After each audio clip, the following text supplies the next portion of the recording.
Bismillahir Rahmanir Rahim. Assalamualaikum warahmatullahi ta'ala wabarakatuh. Alhamdulillah Rabbil Alamin. Wassalatu wassalamu ala syarfil anbiya il mursalin wa ala alihi wa sahbihi ajma'in. Alhamdulillah, we have summarized all the 8 challenges for the Ummah in the 21st century, and we are training you to be life coaches so that you can help your family, the mosque, the community and the Ummah at large to overcome these challenges so that we can strengthen our Iman, our Islam, our Ihsan, and we then become the ambassador for a wonderful way of life that is Islam, that is peaceful, that is full of love, full of compassion, mercy. Ar-Rahman, Ar-Rahim, Ghafur, Wadud.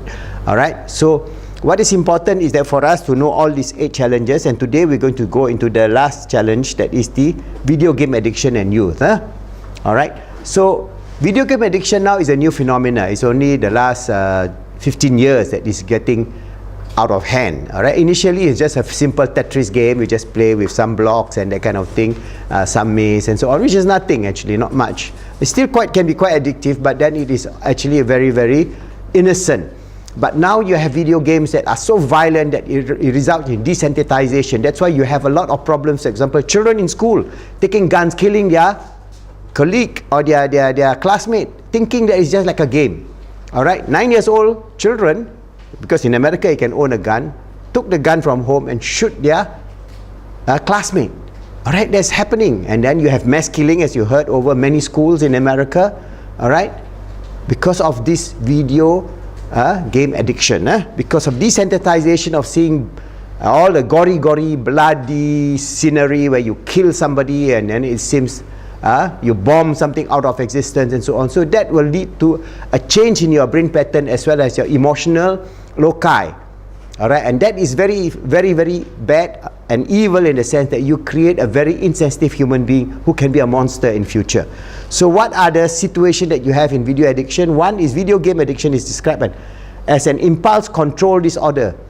That means if you play video game only for say 10-15 minutes a day, well, it's okay, but then video game players, they play for hours and hours and hours, and there are many cases. For example, they play for the whole day and night until they drop dead, literally physically dead. All right, so there are many cases like that. All right, or they shut up in their room, they don't eat and so on until they are forced by their parent to open the door and given food. And food, even they will not leave their machine, they will just with one hand do whatever they need to do, eat and then still play the game and without sleep. Video game addiction has also been referred to as video game overuse, pathological, compulsive, excessive use of computer game, video games, etc. Most definition of video game addiction refers to excessive play result in negative emotional, social, rational, educational or career related consequences. So this is where if you're just a casual player playing games for half an hour or so, or even 1 hour a day, that would not be severe enough. But addiction is becoming something that you are stuck with it for hours and hours and hours every day of your life. Some suffering from video game addiction develop emotional attachment to online friends and activities that are created in their computer games. They even have virtual friends. They even have virtual girlfriends. All kind of thing that is crazy that is coming out today in the virtual world. So signs of video addiction, you can see frequently playing video game for 6 to 8 hours non-stop. Alright, they don't have lunch, they don't have dinner, they just play. Increasing amount of time playing the game, because you see each time you play the game you have a rush of dopamine into your brain. So you feel wow, it's a wow factor. But after a while your wow factor gets less and decrease. So you got to play more game to get the wow factor. It's just like any addiction, just like cocaine or heroin. Initially you get the high, the euphoria, but after a while you need 3 times the dose, 4 times, 5 times the dose to get the same side effect. Increasing amount of time in order to achieve satisfaction, feeling of restlessness, moodiness, depression, irritability when attempting to cut down the use of the game. For example, some even curse and swear at their parents if they are taken away, the device is taken away from them, or in more violent cases, there are even cases where they beat up their parents. They're bigger than their parents.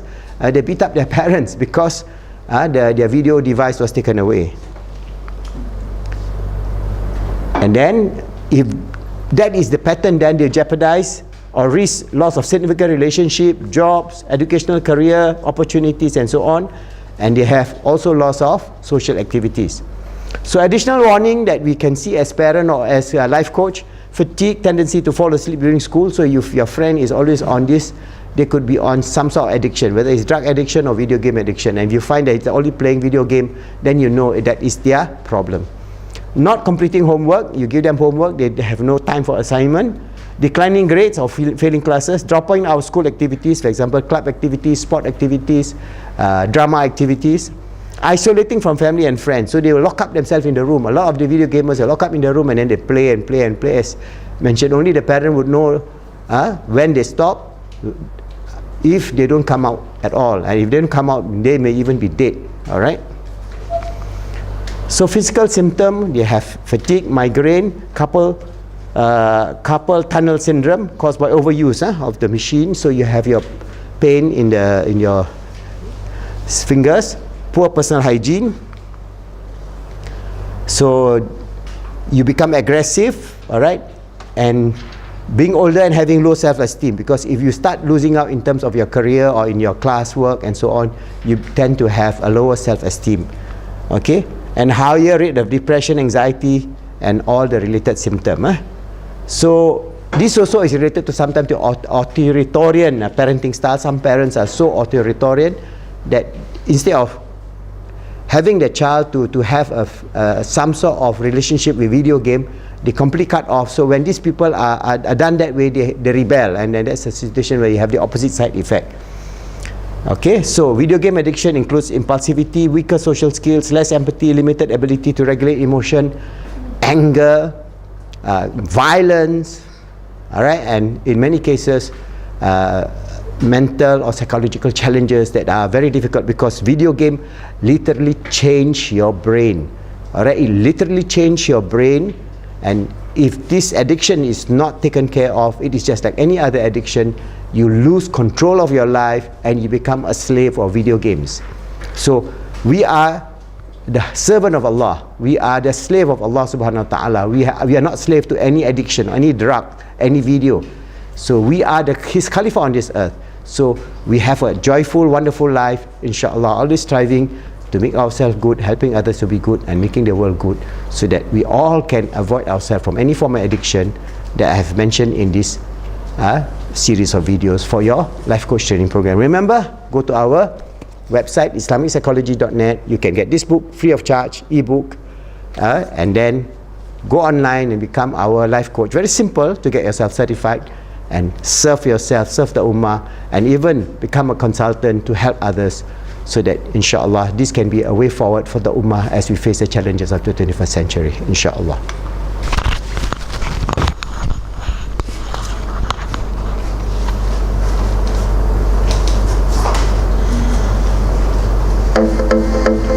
What's the longest time you spent playing video games in a day? Video games are a popular form of entertainment, not just for kids and teenagers as it's often portrayed, but for adults as well. As of 2016, the average American gamer is actually 35 years old. Gamers spend 3 billion hours a week in front of their screens. Data shows that more than 150 million people are playing video games regularly in the United States. With that many hours spent gaming, you have to wonder how this affects your body, as well as the most important organ in your body, the brain.